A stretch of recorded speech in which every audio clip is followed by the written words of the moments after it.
Whew. Much better. Hey Edgar, what's going on? Okay guys, so basically, I might as well just get started with the questions because I've got a fair few to get through today. And the first one actually came in the Facebook group, and that was from Luke, and he wants to know what happens when you have like a weight loss plateau, what happens when you stall, because it seems like he was on the right track, and then all of a sudden it kind of just stopped. And there can be a few different reasons for this. Number one is that your body's probably now used to actually how much food you're eating and how much activity you're doing, because the body's really good at adapting over time. And so when you've been given, when you've been given the same stimulus to your body over and over and over again, so if you're eating 2,400 calories a day and you just keep eating 2,400 calories a day, 2,400 calories a day, and you're doing the exact same amount of movement, the exact same amount of exercise, and doing all those things, well then you're going to plateau eventually, because the body will adapt. Your metabolism will adapt to what type of, what the input it is you're giving it. So in order to, if you have hit a weight loss plateau, and you kind of need to kickstart things again, then there's a couple of things you can either do. Number one is what I always suggest first, and that's increase your activity level.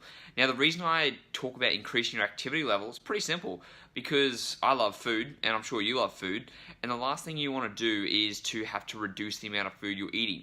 So if you can kind of kick up that activity level and start moving a little bit more during the day, even just doing things like NEAT activity, which is non-exercise activity thermogenesis, that pretty much means, when you've got time, go for a walk whenever you have 5 or 10 minutes, go for a walk at lunch, do more high-intensity training, try and bump up your activity a little bit more, so that way you can, that way you guys can start burning calories again without having to sacrifice the amount of food you're eating. Now, at the end of the day though, if you just can't exercise anymore, like you're pretty much trying to be as active as possible, then the next thing you're going to have to do is to reduce the amount of food you're eating again. And so that's reducing the amount of food you're eating by about 10%. Sorry guys, let me just get this sorted again. By about 10%, right? And so when I say 10%, let's say you're eating whatever it is now, you want to start reducing the amount of fats, the amount of carbohydrates you're eating, but still keeping your protein nice and high. And so when you drop it just by a little bit at a time, you're probably going to start to see that scale creeping down again. But that's going to be one of the biggest reasons you're actually at a plateau. It's because your body has adapted, and it's used to the amount of exercise you're doing, and it's also used to the amount of calories you're eating. So you're going to have to either increase your amount of exercise, decrease the amount of calories, or it could be that lately you've been a little bit more flexible in your diet, eating a little bit more, and that can be another problem too.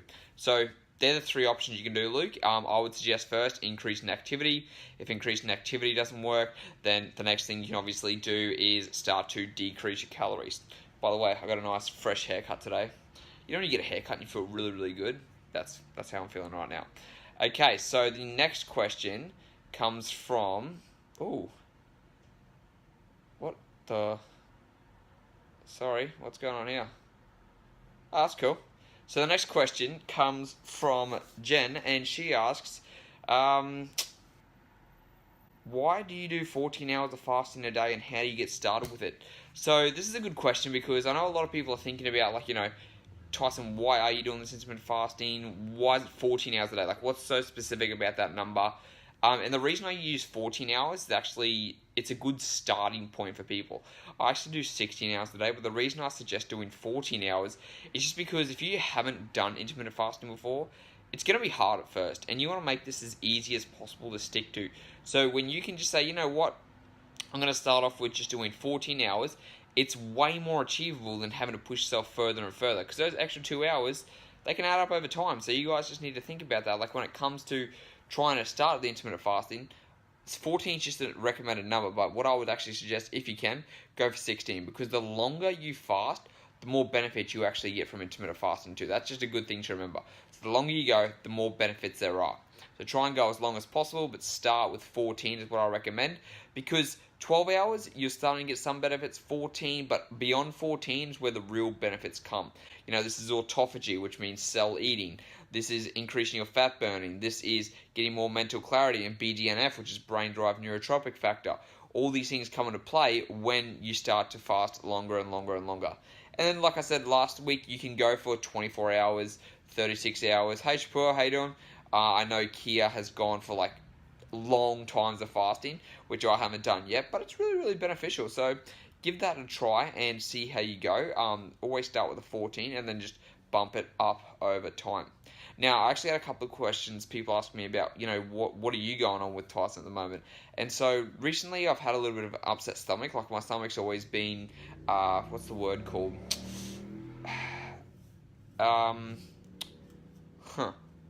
What is sensitive? That's the word I'm trying to think of. Sensitive, right? So when it comes to having a sensitive stomach, you got to be aware of like what should be good for your body, what's not good for your body. And so because I have a sensitive stomach, I'm doing an elimination diet to see what is causing these issues. So, and I'm cutting out the most common things. So soy, gluten, dairy, legumes. What else is there? Soy, gluten, dairy, legumes. Lots of red meat, so sticking to my white meats, wild games, just eating a lot of meat, fruits, and vegetables, right? And a lot of people are like, well, what are you going to eat? How are you going to be able to do that? And there are a lot of vegetables out there that you can actually have that are good for your stomach, and you've just got to find out what works for you, what doesn't work for you. Like, people are like, oh my god, like, there's, nightshades, good one, Kia, nightshades, and FODMAPs too, FODMAPs. So I'm really cutting out all those allergenic foods that people have the highest common allergies to, and then I'm going to slowly reintroduce over time. I've decided to cut out caffeine just for a week too, because I do caffeine once a month anyways, just to kind of reset, and I've been going crazy. I know, Carly Coffee. It's only for a week though. It's only for a week, because it's my love, and I can't leave it. Can't get rid of coffee, I'm telling you that right now. So that's a little bit about what I'm doing at the moment, just to restore my gut health too. So if you're someone who's having poor digestion, you get you get gassy after food, you have flatulence, you just don't feel good. Sometimes you don't feel like a food's going good in your stomach. I suggest you try an elimination diet to to nourish your stomach, because when you don't have good food, or you're feeling like sluggish, and it's because of the food, it's draining your mental energy.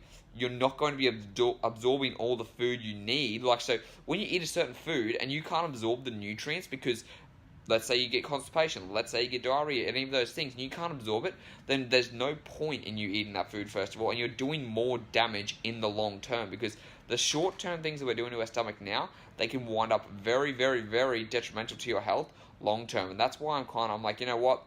I need to get this shit sorted. I need to get this sorted ASAP. So it's back on the elimination diet. It's getting it sorted. Because last time I did an elimination diet, the mistake that I made was actually going straight back into eating what I was. Because I'm like, nah, didn't work. And then I just kind of threw everything back in. Because that's what a lot of people make the mistake with too. When you do an elimination diet, you have to slowly bring stuff back in. I mean, frig, it's the hardest thing, and it's going to be tough. But just at the end of the day, that's what I got to do to kind of get it going. So if anyone else has got any questions in the meantime, make sure you comment down below, because I'm actually going to get my checklist of the other questions I had asked today. Hey David, Josh, what's up? It feels good with a fresh haircut. I'm telling you guys that right now. I'm just looking at myself in the camera. I'm like, not bad at all. Is chocolate... Now, this is a good question. Is chocolate... You guys probably can't read that. Is chocolate milk bad? So a question I got asked from one of my clients, he said he wanted to pick up chocolate milk the other day after a workout. He's like, isn't that really... he's like, I felt really bad. I was going to get a chocolate milk. And at the end of the day, chocolate milk, strawberry milk, flavored milk, it's not bad for you. There's no, like, super, super bad foods. Yes, there are foods you should be avoiding, like trans fats. But if, like, you're going to have a chocolate milk, probably one of the best times to be able to have it would be after a workout. Why? Because it's got protein, it's got carbohydrates in it, it's going to spike your insulin, which is what you want after a workout. You want a high spike in your insulin to be able to drive nutrients to your blood. So having something like a chocolate milk is absolutely fine. Should you be having it every day? Probably not. Should you be, if you're trying to lose weight, you should not be having it. But if you're someone who's trying to gain lean muscle, or you need something quick after a workout, something like chocolate milk is absolutely fine. Is it better than a protein shake? Probably not. Is it better than whole food? Absolutely not. But if you need something quick and you're like, well, what can I have? Go for the chocolate milk. I fucking love chocolate milk. Actually, it's funny because my little what's the word called?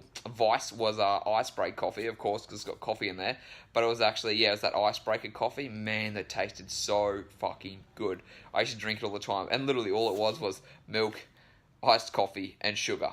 But no, chocolate milk, strawberry milk, all that stuff is not bad for you if you consume it in a moderate amount. So if you're drinking way too much, yeah, you're going to get a fat ass. If you're not drinking enough, then don't stress too much about it. Like, don't have it every single day, but once in a while, go and have a chocolate milk after a workout. Like, it's not going to kill you at the end of the day. And remember, life's all about balance. Follow the 80-20 approach. 80% of your food, good, whole, nutritious, fruits, vegetables. I always talk about this: fruits, vegetables, lean meats. 20%, go and enjoy yourself. And a lot of people are like, what's the secret diet? There's no fucking secret diet out there. It's just don't eat like an asshole most of the time, right? It's really simple, and like as simple as it is to say, and people still don't believe me. If you don't eat like an asshole and you just eat a majority of your food from good, whole, nutritious sources, I guarantee you, you're going to get the body you want, because most people are just, what happens on the weekend? Friday night, you go out with mates and you have some drinks, maybe you go out for dinner, whatever, it's cool.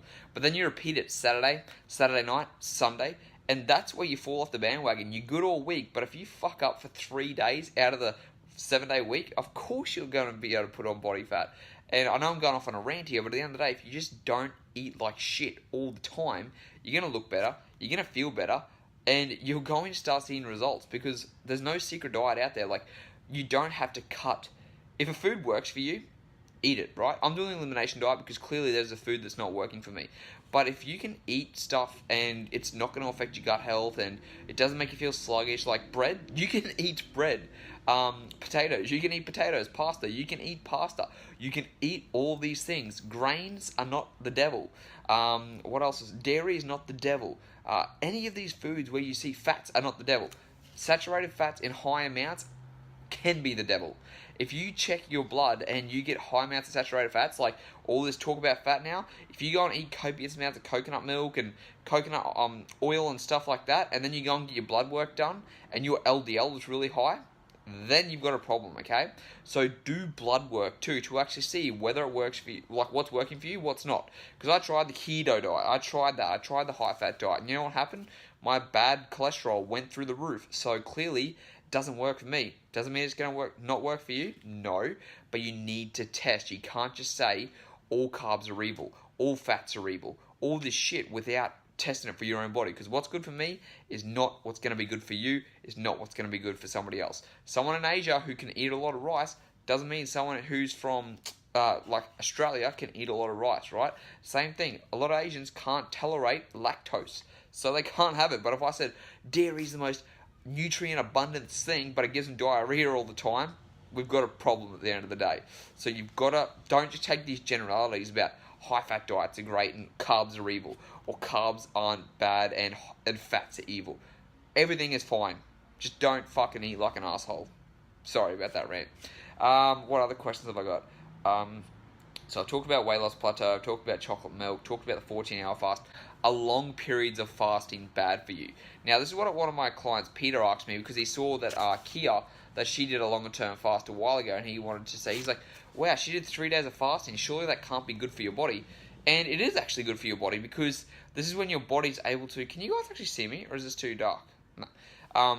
It is actually good for your body, because what it's doing is when your body doesn't have to focus on digesting food, it can actually focus on doing other things like cellular cleanup, which I said before is autophagy, right? So let's say if you've got cancerous cells, they can actually be self-eaten, autophagy, by when it doesn't have to, like when the body can focus on doing that, when the body can focus on cleanup mode, right? But you can't be doing that if you're constantly shoveling food in your stomach, if you're constantly giving it more and more nutrients, because then the body has to work on metabolizing that first. So when you don't eat for long periods of time, there you go, here, 9 days. Yeah, sorry. So when you don't eat for long periods of time, it allows your body to go through that clean house process. Plus other things happen too. That is tremendous, Kia, 9 days. I don't know how you did it. I don't think I'd be able to do that. The longest I've gone is 24 hours. But long-term periods of fasting are not negative. And there is a point, yes, because you will start to lose fat-soluble vitamins. Yeah, I know, right, Carly? Holy moly, it's crazy. So, you got fat-soluble vitamins, vitamin E, vitamin A, vitamin K, vitamin D. These things, if you don't, like, they can be stored for long periods of time. Then you've got water-soluble vitamins, vitamin B, vitamin C, those type of things, right? If you're not consuming enough, that's when you can get nutrient deficiencies too. So you don't want to fast for too long, because the body's going to be deprived of those nutrients that you need every day. There are certain nutrients in your body that you can store for long periods of time, and there's certain nutrients that you can't store for long periods of time. So long-term fasting, Peter, probably not the best thing if you're continuously doing it too.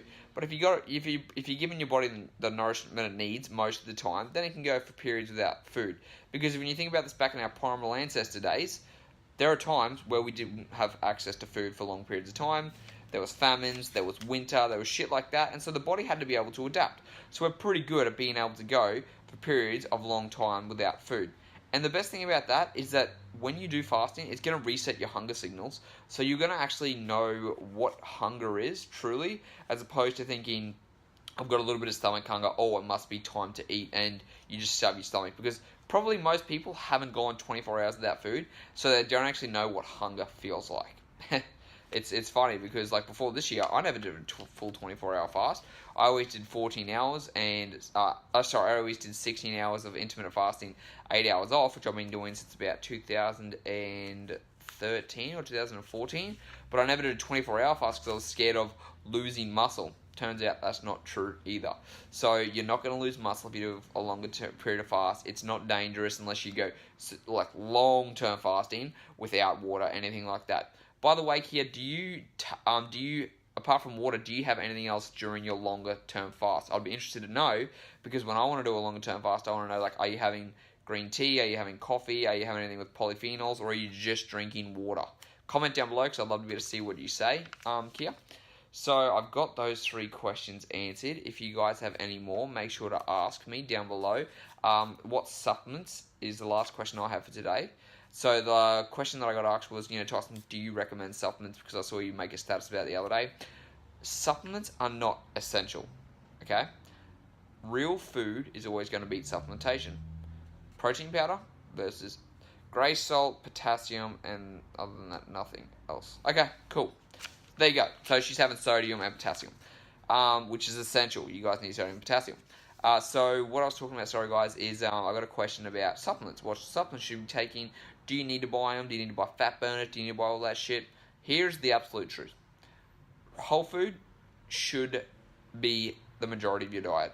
Supplements I recommend, protein supplements, if you're not getting enough protein in during the day, if you need it for convenience, what else? If you're just lazy and you don't want to eat a lot of food, then protein supplements are going to be fine. But you don't need them, okay? So a whole steak is going to be way more beneficial for you and full of nutrients compared to whey protein isolate. So thinking about it in that term, you're not going to get more muscle gain from having protein powder than you are from meat. It just doesn't work like that. So it's the first thing I want you guys to think about when it comes to supplements. The protein is not an essential, but it's very, very convenient for people who don't need enough protein, who are rushing during the day, who need something quick. Really simple like that. Second supplement I recommend for you guys is fish oil, because a lot of people don't eat enough fish. And vitamin D. Fish oil is an essential nutrient that your body needs, because we have way too many omega-6 fatty acids. We need more omega-3s. So EPA and DHA are really, really essential. So I would recommend having a fish oil supplement if you're going to supplement, if you're not eating enough fish. When I say eat enough fish, it's probably about 3 to 5 times a week, to be honest with you. I eat fish every single day, most of the time. This comes from salmon, this comes from sardines, mackerel, herring. All the fattier types of fish are going to be way more beneficial for you. White fish doesn't have EPA, DHA. Still good for you, but you want to make sure you're getting those omega-3 fats, okay? So EPA. And there are some people, like a lot of people ask me about the flaxseed oil. Can you get omega-3 from that? Some people can't actually convert the type of omega-3 that's in flaxseed oil to fish oil. So you've got to be careful with that, because a lot of people say, oh, I just take it.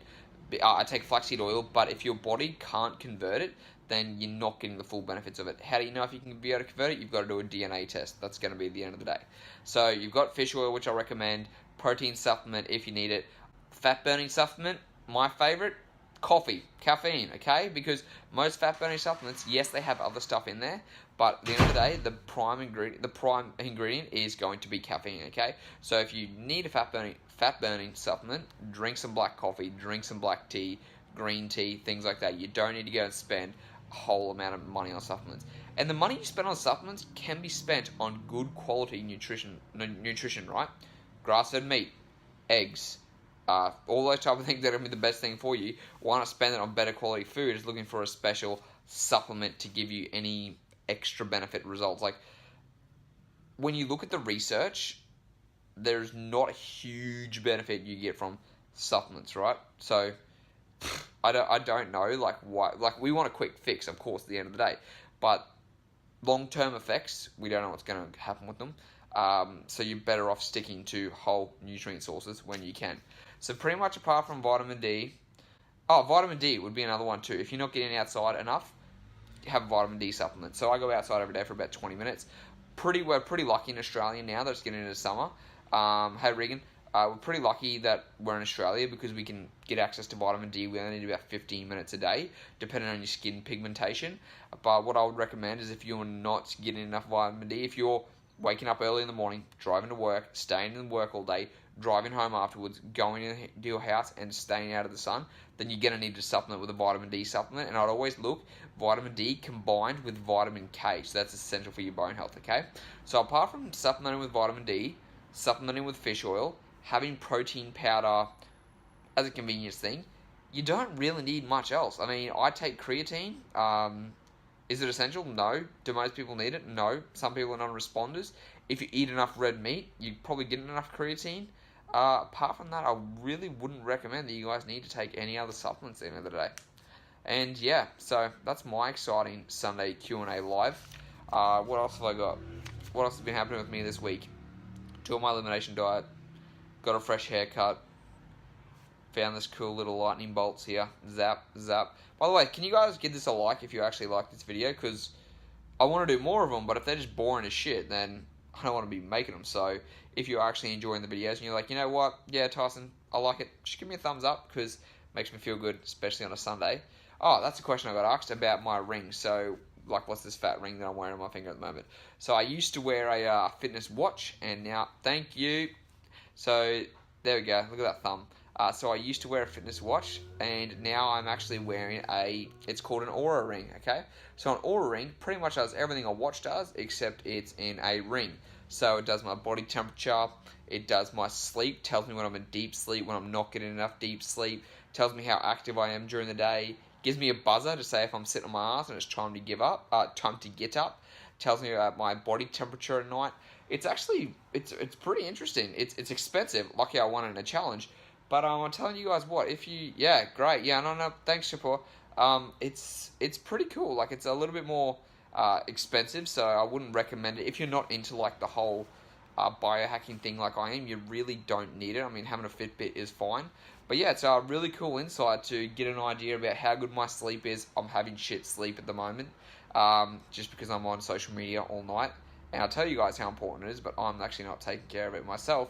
So the thing is, now I'm doing is limiting myself 40 minutes before I go to bed, everything goes off. It's just the rule that I got to do because sleep is important for everything, and I need to be getting more good quality sleep. Where can you get one of those? Ring. That's what I'm using at the moment. They're pretty cool, so I would recommend, if you have the money, you can get it, if you're into that type of stuff, but is it essential? Nah, pretty much it.